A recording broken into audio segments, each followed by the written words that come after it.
Hi guys! Cooking serye na naman tayo. Late lunch. Ang ulam natin is gulay. So yan guys, ito ang ricado natin. And yan ang ricado natin. And yan ang baboy. Minarinate ko na guys. Ang gulay, tapos ito. So mainit na ang kawali natin. Maglalagay na tayo ng mantika. Late lunch kasi naglalaba ako guys. Kakaligo ko lang. Kasi ang dami kong nilabhan. Yan nilabhan ko. Oh.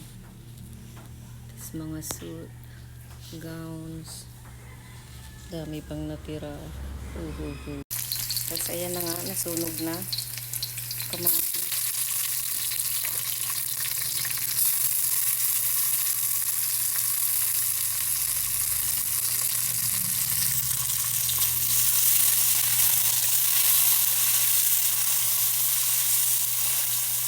Sigurogin natin ng ganyan ang kamatis natin guys para masarap.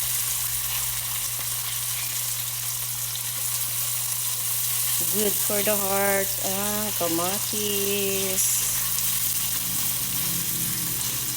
Lycopene. Lycopene ba?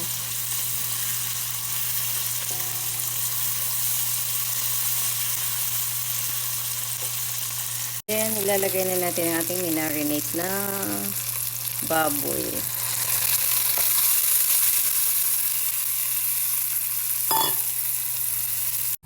So, kahit minarinate ko na yan guys, maglalagay pa rin ako syempre ng patis. Hindi mawawala ang patis natin. Lalagay tayo ng paminta. Hindi na ako nakabili ng pamintang maramihan ah. Hindi pa ako sa nakapag-grocery. Wow, worth guys. So, paminta.